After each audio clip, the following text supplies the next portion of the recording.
예, 우리가 이제 성탄을 한 주 앞두고 있습니다.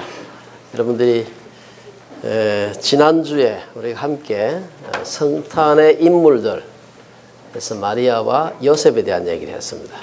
그래서 우리는 오늘은 성탄의 인물들 두 번째, 성탄을 반기지 않는 사람들 하는 제목을 함께 말씀을 나누었으면 좋겠습니다. 그럼 다음 주는 설교 제목이 뭐가 되겠습니까? 성탄을 반긴 사람들이 되겠죠. 예. 이제 성탄이 일주일 앞으로 다가왔는데요. 성탄이 없었더라면, 성탄절이 없었더라면 어떻게 되었을까 그런 생각을 해봅니다. 우리 신약 성경도 아마 없었겠죠. 교회도 없었을 테고 주일도 없었을 테고.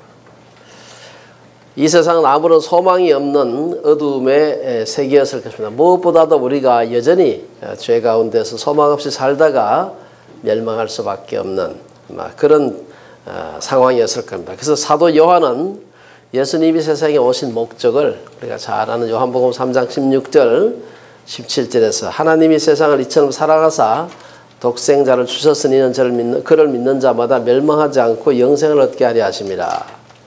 17절에 보면 하나님이 그 아들을 세상에 보내신 것은 세상을 심판하라 하심이 아니요 그로 말미암아 세상이 구원을 받게 하려 하심이라.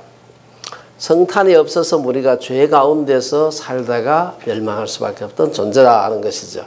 사도 바울은 예수 그리스도를 통한 부활의 소망이 없다면 우리의 소망이 얼마나 비참했을까 그런 얘기를 하고 있습니다. 잘 아는 고린도전서 15장에서 그 말씀을 하고 있는데요.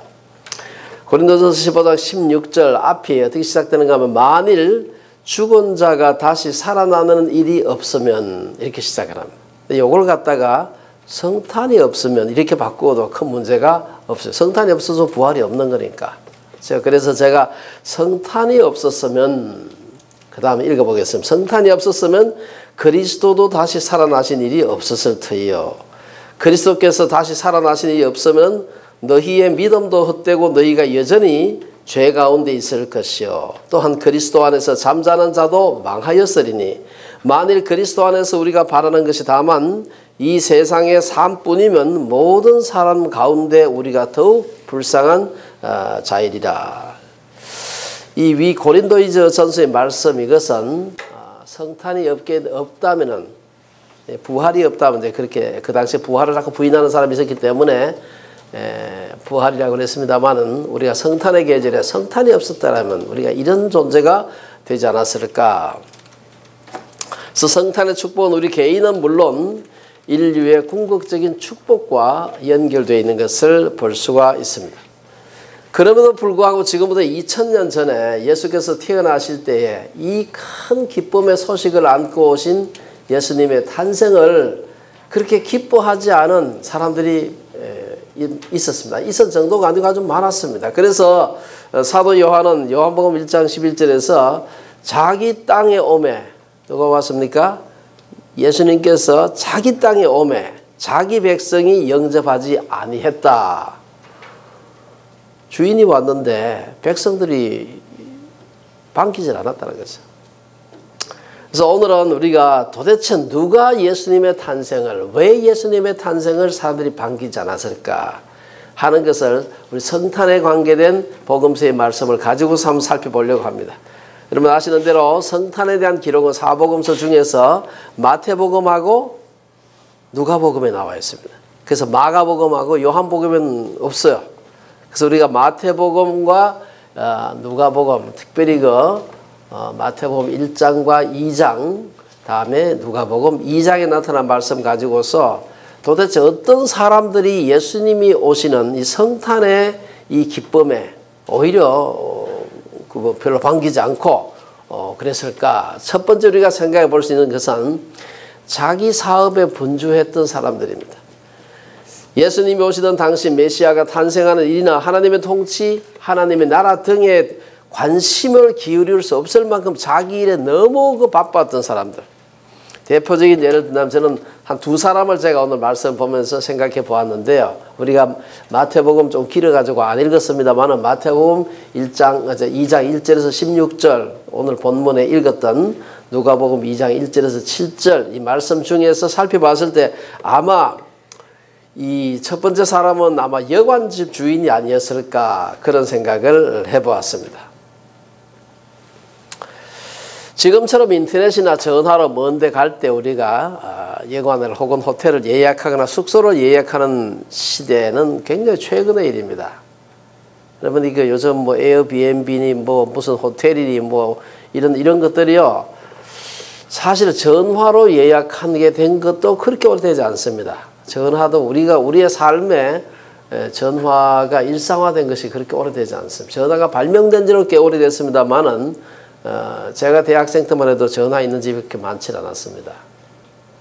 그렇기 때문에 그 당시에 사실 여러분 지금 가서는 다 컴퓨터로 비행기 표도 예약하고 하지만 얼마나 오랫동안 우리가 수기로 이렇게 해가지고 예약을 받았습니다. 그래가 전화로 해가지고 이 자리가 있느냐 이래가지고 확인하고 하물며 지금부터 2000년 전에는 전혀 그렇지를 못했습니다. 그렇기 때문에 당시에는 여관 같은 데 갈 때 제일 먼저 요새 말하면 first come base로 봉사할 수밖에 없어요. 그래서 제일 먼저 오는 사람이 먼저 들어가고 그러다가 방이 다 차면 끝인 겁니다. 그냥. 사실 그 예루살렘에 당시에 예루살렘이나 베들레헴이나 호적하러 이제 사람들이 자기 고향으로 다 갈 때 그 고향이 예루살렘처럼 큰 동네 같으면 아마 여관 좀 많았겠죠. 근데 베들레헴은 조그만 동네입니다. 게다가 되고 이 베들레헴은 다윗의 고향인데 다윗은 유다 자손이고 굉장히 그 자손들이 많은 그 지파입니다.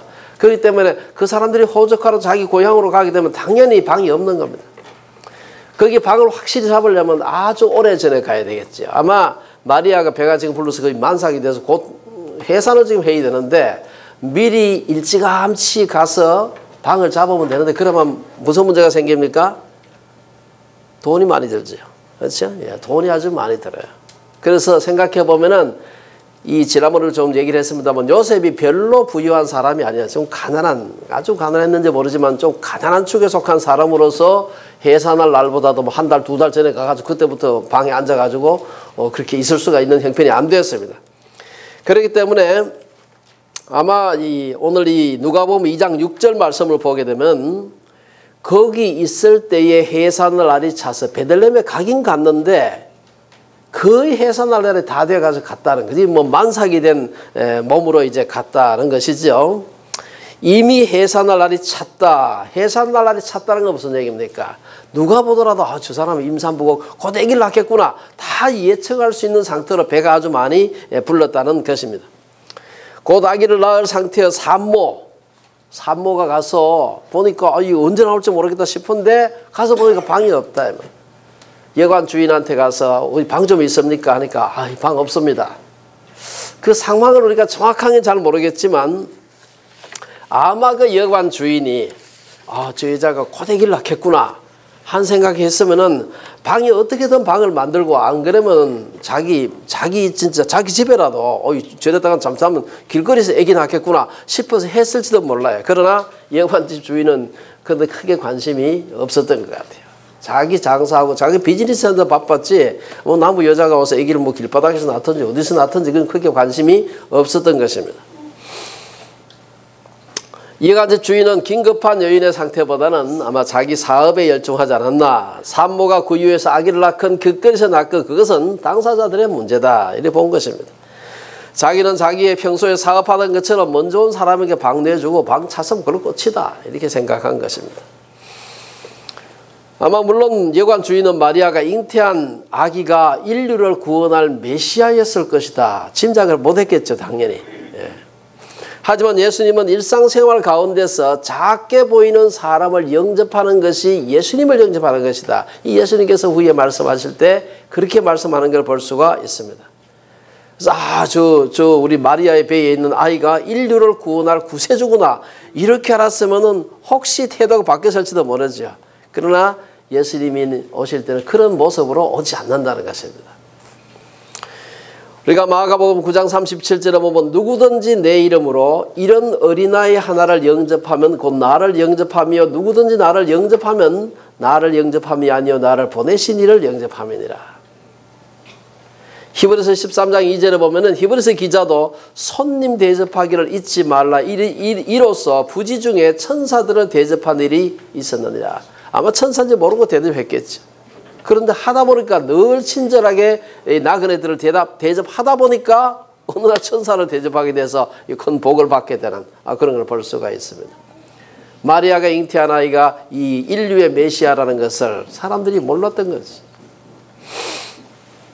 우리 성탄의 계절을 맞아서 우리 주변에 변장하고 찾아오시는 예수님을 박대해서 예관집 주인이 범했던 그런 우리가 잘못을 범해서는 안 될 것입니다. 두 번째 우리가 예수님을 알아보지 못했던 사람은 저는 그 가이사 아구스토를 한번 생각해 봤어요. 어쨌든 예수님 시대에 그 지방을 그 로마 제국의 식민지로 다스리고 있었던 로마의 황제였습니다. 물론 멀리 떨어져 있었고 뭐 그 변방 유대에 어떤 이름 없는 한 그 여인이 해산하는데 뭐 황제가 관심을 가졌을 리는 없었을 겁니다만은 우리가 그 누가복음 2장이 어떻게 시작합니까? 그때의 가이사 아구스토가 영을 내려 천하로 다 호적하라 하였으니 이 호적은 구레뇨가 수리아 충독이 되었을 때에 처음 한 것이라. 여러분 가이사 이 로마의 황제를 가리키는 말은 우리말로 영어로는 시저라고 이렇게 하기도 하고 또 딴 데를 보면 케사르 이렇게 부르기도 하고 그렇습니다. 원래 이 시저라고 하는 줄리어스 시저라고 하는 시저 시리즈의 첫 번째 왕이 그 유명한 줄리어스 시저입니다.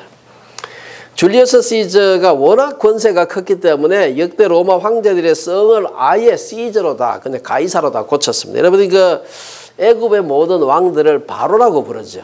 바로. 마찬가지입니다. 마치 그 고대 알렉산드리아의 왕들의 이름을 갖다가 다 그 뭡니까 프톨레마이오스라고 불렀던 것처럼 프톨레마이오스 1세, 2세, 3세에 내려오다가 마지막에 클레오파트라 해서 이제 그 왕조가 끝나는 걸 볼 수가 있습니다. 그래서 로마의 황제들을 가이사 혹은 시저라고 이렇게 했습니다. 그러니까 줄리어스 시저의 라스트 네임, 성을 갖다가 아예 로마 황제들의 이름, 시저 이름으로 정했던 것입니다. 지금도 그 케사르, 시저, 우리말로 가이사 여기에서 오늘 우리가 러시아 사람들이 그 황제를 짜르라고 해요. 이 같은 어원입니다. 독일 말에도 보면 그 황제를 카이저라고 하는데 이것도 같은 어원에서 온 말입니다.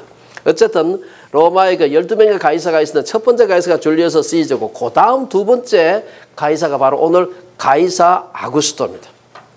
이 가이사 아구스토는 이 굉장히 정말 그 유능한 왕이었습니다. 이 사람은요 예수님이 탄생하던 당시 그러니까 오늘 제가 그 연대를 보니까 주전 27년부터 주후 14년까지 상당히 오랫동안 황제를 했던 사람입니다. 그러니까 예수님이 탄생하던 당시에 로마 전체의 엠프로 황제가 바로 가이사 아구스토였습니다. 조금 뒤에 이어서 우리가 티베리우스, 갈릴리 바다를 티베리아 바다라고 하죠. 그 티베리우스 황제 이름을 따서 얘기하는 겁니다. 요단이 요한이스의 요단강에서 세례 줄 때 그 가이사, 이 티베리우스입니다.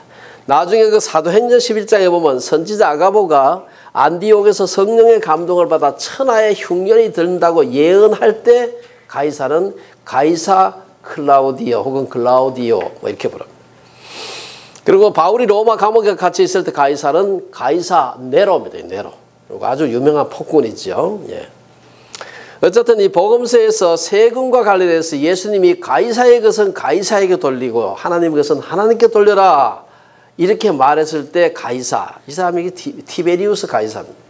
사람들이 예수님을 기름 부음 받은 왕, 이 사람이 자신을 가리켜서 가이사라고 하더이다 라고 했을 때 가이사도 역시 티베리우스 가이사는 이 사람은 바로 예수님이 태어날 때 그때 가이사 아구스토 이어서 3대 시저라 이렇게 가이사를 생각하시면 돼요. 어쨌든 오늘 누가복음 2장 1절에 나오는 가이사 아구스토는 두 번째 가이사인데 아구스토의 본명 그래서 옥타비아누스입니다. 여러분과 아마 그 유명한 안토니우스와 대결해서 승리했는데 이 안토니우스는 바로 클레오파트라고 클레오파트라 한자만 조금만 더 높았으면 뭐 역사가 달라졌을 것이다. 이 안토니우스가 이 클레오파트라고 연애하는 바람에 이 옥타비우스가 전쟁에서 지게 됩니다. 그래서 로마의 그 진로가 달라지는 걸 볼 수가 있습니다. 어쨌든 권력을 차지한 후에 워낙 이 가이사 아구스토가 정치를 잘했기 때문에 아예 그 원로원에서 이 사람을 갖다가 원래 옥타비아누스였는데 이름을 갖다가 가이사 아구스토로 이름을 바꿨어요. 이건 아주 위험 있는 인물, 그 숭배받을 만한 인물. 이래가지고 가이사 아구스토로부터 시작해서 로마의 황제 숭배가 시작됩니다. 굉장히 아주 유능한 그러한 황제였습니다. 내치와 외치에 모두 탁월했습니다. 그는 제위 중에 로마 전역에 호정령을 내려가지고 호정령을 여러 차례 했습니다만은 호정령을 내려가서 전체 다 호적을 하게 했어요. 왜 호적하게 했겠습니까? 세금을 잘 거두려고. 인구가 얼마나 사는지 수입이 얼마나 되는지 산업이 뭔지 이걸 잘 조사를 해야 이 과세 자료가 되기 때문에 세금을 잘 거두는 황제가 사실은 나라를 잘 통치하는 그 황제입니다. 그리고 이 가이사 아구스토가 얼마나 강력하게 제국을 잘 통치했는지 가이사 아구스토로부터 시작해서 200년간을 로마 역사에서 가장 소위 말해서 내부적인 갈등, 국지 전쟁이 없었던 시기라 그래가지고 우리가 오늘 말하는 로마의 평화, 팍스 로마나라는 말이 바로 그때부터 시작되었습니다. 이처럼 적어도 역사적인 관점에서 가이사 아구스토는 굉장히 위대한 황제였다고 이렇게 우리가 볼 수가 있습니다. 이 위대한 황제가 당시 유다, 이 유다는 당시 이 수리아에 속한, 직영하는 데가 아니에요. 수리아에 속한 한 영지에 불과했습니다. 그리고 그 수리아에는 구레노라고 하는 총독이 있었고요. 그래서 인구조사를 할 때 구레노를 통해서 그 지방의 인구조사를 했다 이렇게 되어 있습니다. 그는 자신의 인구조사 가이사 아구스토가 한 인구조사가 유대 땅 베들레헴의 메시아 탄생하고 관련되어 있으리라고는 로마에서 꿈에도 생각하지 못했을 겁니다. 그는 자기의 제국 관리에 여념이 없었고 자기의 영지 중 한 곳에서 인류의 메시아가 탄생하는 것을 알 수가 없었을 것입니다. 자기 일에 너무 바빴던 거죠, 사실은. 그러나 우리가 오늘날 로마의 황제가 대단하다고 해도 사실 예수께서 탄생하신 그 사건에 비하면은 황제의 그 크기라고 하는 것은 우주를 창조하신 하나님의 아들하고는 비교할 수가 없는 것이죠. 오늘날도 여관 주인처럼 가이사 아구스토처럼 자기 일에 너무 바빠서 예수님의 탄생에는 관심도 없는 그러한 사람들이 많을 수 있습니다. 성경은 이런 사람들을 가리켜서 요한복음 1장 5절에 보면은 빛이 어둠에 빛이 돼 어둠이 깨닫지 못하더라. 자기 일에 너무 바빠요. 바빠서 뭐 하나님 나라니 복음이니 뭐 예수님이니 천국이니 관심이 없어요. 혹 우리는 그렇지 않은가 생각을 해보아야 됩니다. 우리는 주님의 탄생하니 이제는 주님의 재림을 기다리는 것을 생각할 겨를도 없이 우리가 자기 일에 너무 바쁘게 살지는 않는가. 저는 어제 저녁에 우리 학생들 모임에서 산타를 했는데 산타가 앉아가지고 얼마나 일이 많았는지 산타복 입고 꾸벅꾸벅 졸았습니다. 우리가 너무 일을 너무 많이 해가지고 그 산타복이 굉장히 따뜻하더라고요, 그게. 그래서 안 그래도 어제 하루 종일 이사한다고 피곤했는데 피곤한 채로 산타복을 입으니까 얼마나 졸리는지 애들이 산타가 좋은다고 앉아가지고 아마 수근수근 했는 것 같아요. 예. 우리가 너무 일이 많고 바빠서 예수님이 오시는지 가시는지 다시 오실지 뭐 이 재림에 대한 약속, 이 하나님 나라 어떻게 관심이 없을 수가 있는 것입니다. 두 번째, 우리가 예수님을 반기는 것, 예수님의 성탄을 반기지 않았던 부류의 사람들은 지식으로만 예수님의 탄생을 알았던 사람들입니다. 아마 여관집 주인이나 가이사 아구스토는 구약의 예언에 대해서 뭐 전혀 몰랐을 겁니다. 그러나 오늘 이 두 번째 부류의 사람들은 예수님이 어디서 태어날지, 뭐 이름은 예수라고 안 그랬겠지만 메시아가 어디서 태어날지를 아는 사람들이었어요. 여러분들이 잘 아는 대로 동방 박사들이 먼 곳에서 유대인의 왕이 탄생했다는 하늘의 전가를 받고, 아마 이들은 점성술사들이었을 겁니다. 아마. 그래서 헤롯을 찾아와서 뭐라고 해서 오늘 저 본문 안 읽은데 마태복음 2장 2절에 보면은 유대인의 왕으로 나신 이가 어디 계시냐, 우리가 동방에서 그의 별을 보고 그에게 경배하러 왔노라. 그러자 헤롯 왕은 모든 대제사장과 백성의 서기관들을 모아 그리스도가 어디서 나겠느냐 하고 물었습니다. 그러자 대제사장들과 서기관들은 즉각, 이 중요합니다. 즉각, 제가 하나 붙여서 즉각해, 즉각. 헤롯이 물으니까 메시아가 어디서 태어날지, 구약이 어디 있을까 싶어가지고 하루 종일 앉아서 주석 찾고 사진 찾고 이래서 한 게 아니에요. 어디서 메시아가 나겠느냐 하니까 즉각 유대 땅 베들레헴입니다. 딱 해가지고 바로 대답을 합니다. 그러면서 이 구약에서 베들레헴에 대해서 예언한 말씀을 아마 이게 제사가 성경 안 보고 외웠지 싶어요. 굉장히 중요한 예언이기 때문에 뭐라고 얘기합니까? 유대 베들레헴이오니 이는 선지자로 이렇게 기록된 바 또 유대 땅 베들레헴아 너는 유대 고을 중에 가장 작지 아니하도다. 네게서 한 다스리는 자가 나와서 내 백성 이스라엘의 목자가 되리라 하였음이니라. 줄줄줄줄 외웠어. 성경을 하면 얼마나 잘 알았는지 모르죠.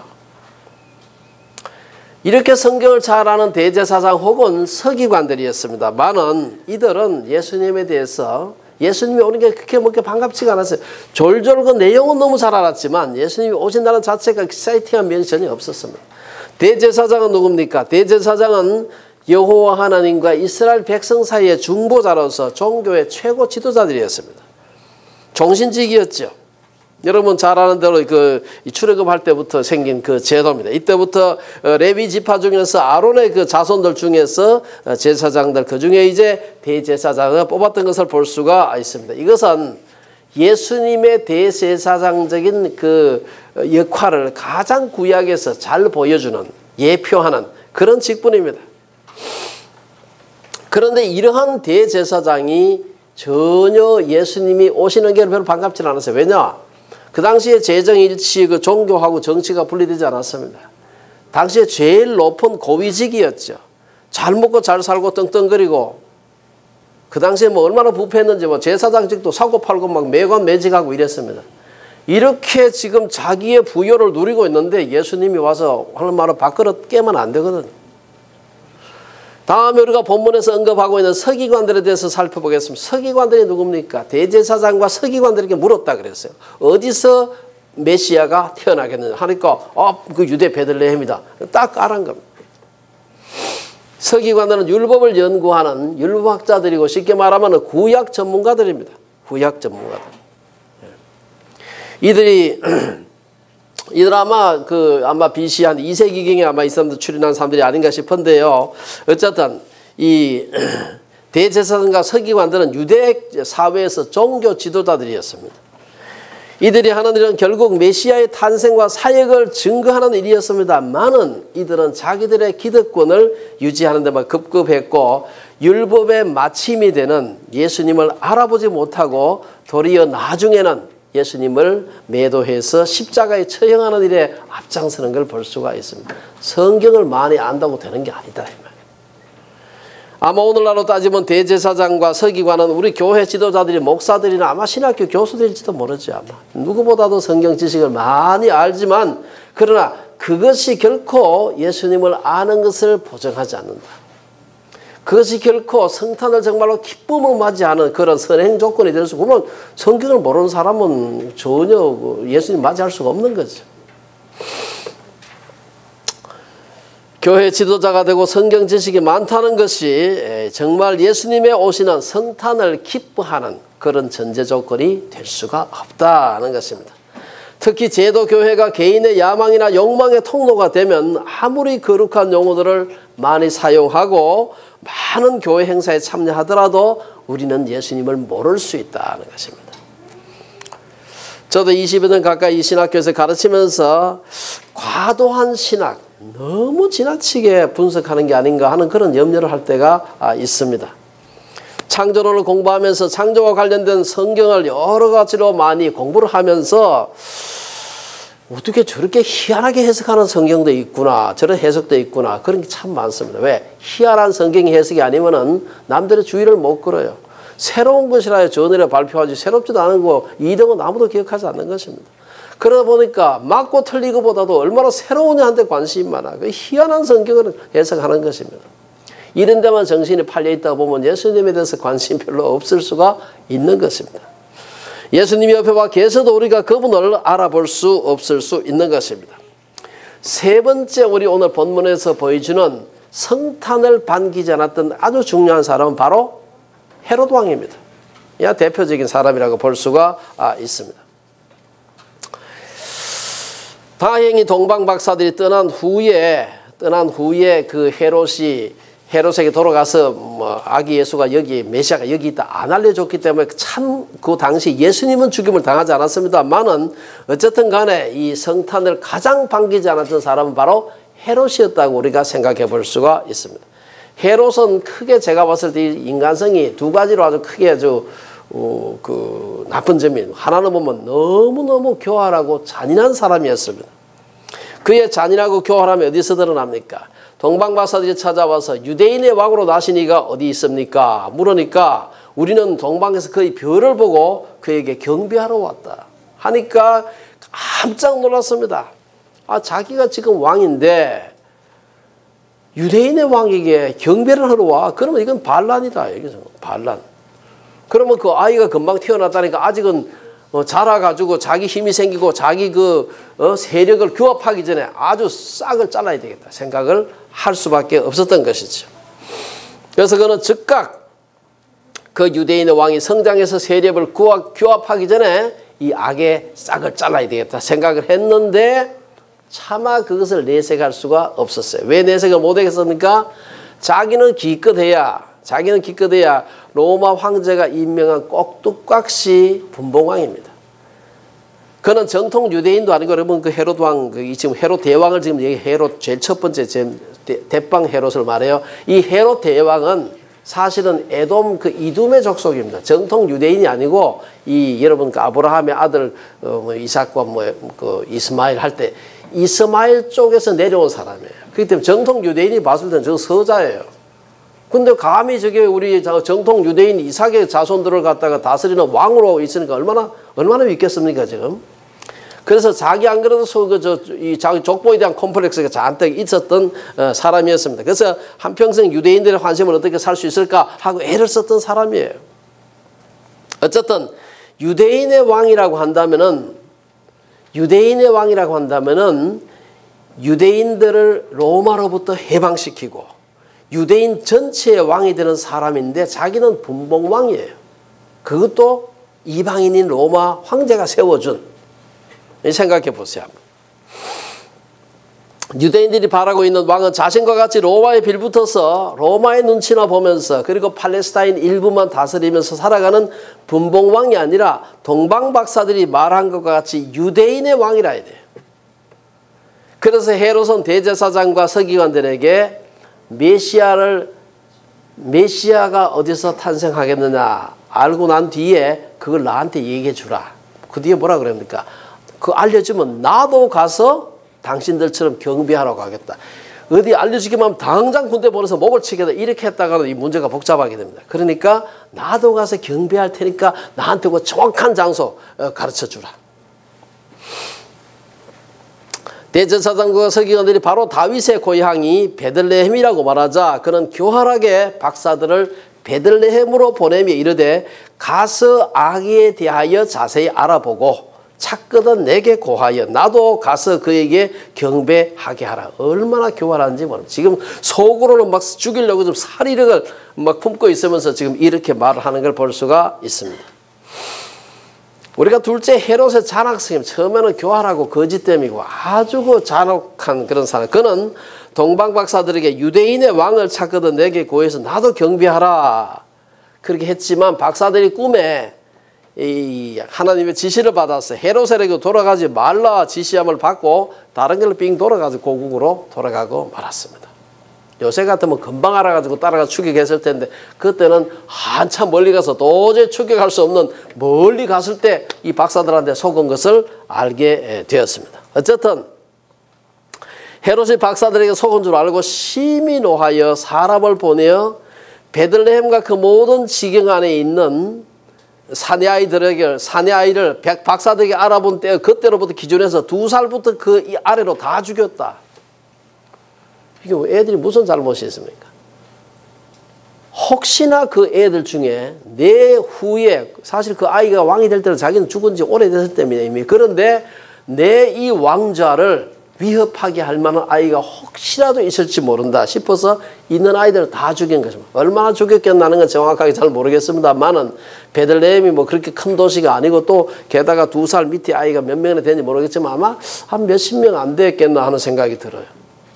몇십 명이나 아이를, 갓난아이를 갖다 그렇게 잔혹하게 아무런 적어도 없이 잘못도 없는데 그 사람을 죽인다는 게 얼마나 잔혹한지 모릅니다. 다행히 동방 박사들이 떠난 후에 주의 사자가 바로 아마 직후에 요셉에게 현몽하여 이르되 헤롯이 아기를 찾아 죽이려 하니 일어나 아기와 그의 어머니를 데리고 애굽으로 피하라. 이래서 계시를 주어가지고 요셉이 바로 일어나서 밤에 피했다. 그래서 그 화를 면한 것을 볼 수 있습니다. 그리고 요셉이 일어나서 밤에 아기와 그의 어머니를 데리고 애굽으로 떠나가 헤롯이 죽기까지 거기 있었다.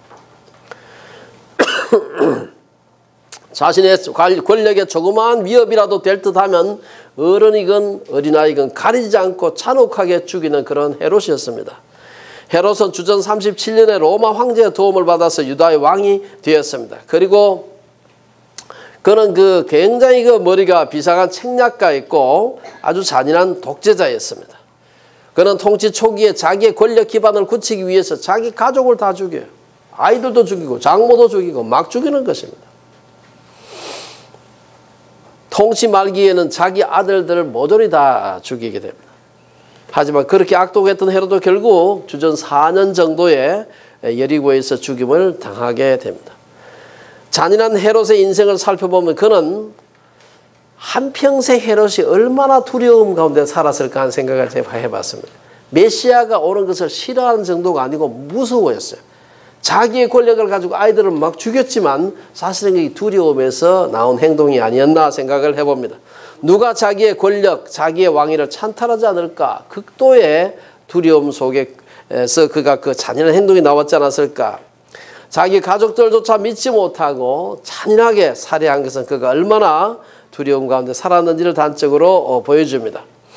그는 아마 메시아가 예루살렘에서 태어났다는 구약의 예언이 있었더라면, 예루살렘은 도시가 크니까 어린애들도 많았겠죠. 만약에 메시아가 예루살렘에서 태어나는 예언이 있었으면 예루살렘 아이들 다 죽었을 겁니다. 그렇게 잔인한 그런 사람이었습니다. 결론적으로 오늘 본문에서 우리는 예수님의 탄생을 반기지 않았던 세 부류의 사람들을 살펴보았습니다. 자기의 직업에 몰두해서 메시아 따위는 안중에 없었던 여관 주인이나 로마 황제 같은 사람이 있었는가 하면 메시아가 유대지방 베들레헴 별로 크지도 않은데 바로 그 동네에서 태어날 거라는 것을 너무나 잘 알고 있었던 대제사장과 서기관들. 그들은 알고는 있었지만 예수님이 오시는 게 그게 메시아라고 생각도 안 했을 테고요. 자기들의 현재 누리고 있는 현상 유지에 아무런 도움이 안 된다고 생각한 것이죠. 마지막으로 성탄을 반기자는 정도가 아니라 그를 죽이려고 혈안이 되었던 헤롯과 같은 사람들 있었습니다.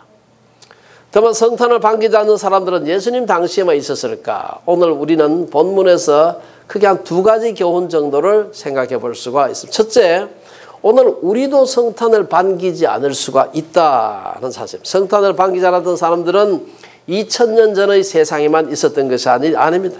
우리도 그럴 수 있습니다.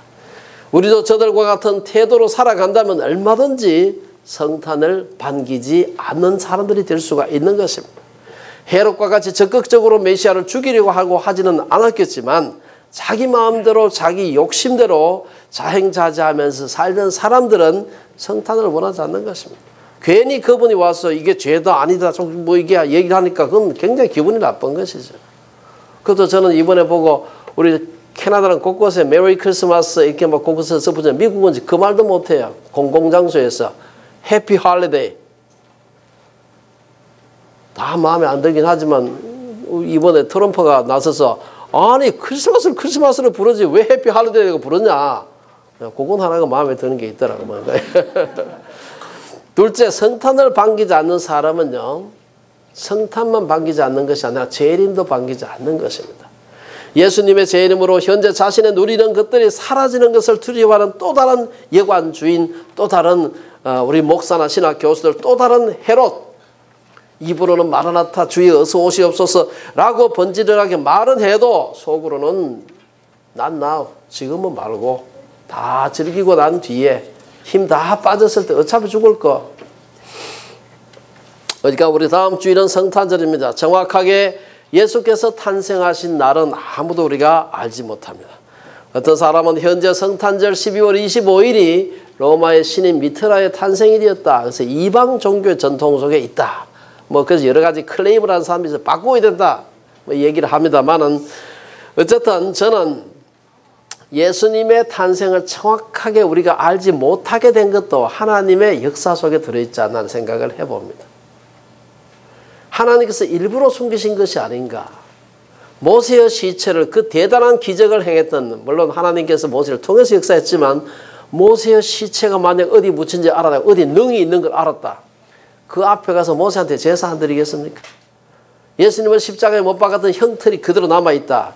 그거 갖다 놓고 사람들 엄청나게 절하지 않겠습니까? 예수님이 정확하게 태어나신 날을 모르는 것은 1차적으로 그분이 아무도 몰래 태어나신 까닭도 있지만 또 하나는 만약에 그날 정확하게 집어놨으면 온 세계가 그날을 갖다가 우상 섬기지 않겠습니까? 성탄절의 진정한 의미는 그분이 오심으로 우리 인류 역사에서 BC와 AD가 나누어진 것 같이 우리 개개인의 삶에서도 그분이 오심으로 BC와 AD가 나누어졌다는 사실입니다. 오늘 본문에서 언급한 사람들과 같이 성탄을 반기지 않는 어리석은 사람들이 있습니다. 성탄을 반기고 성탄의 축복을 누리는 우리 주빌리의 성도들이 되시기를 주의 이름으로 축원합니다. 기도하겠습니다.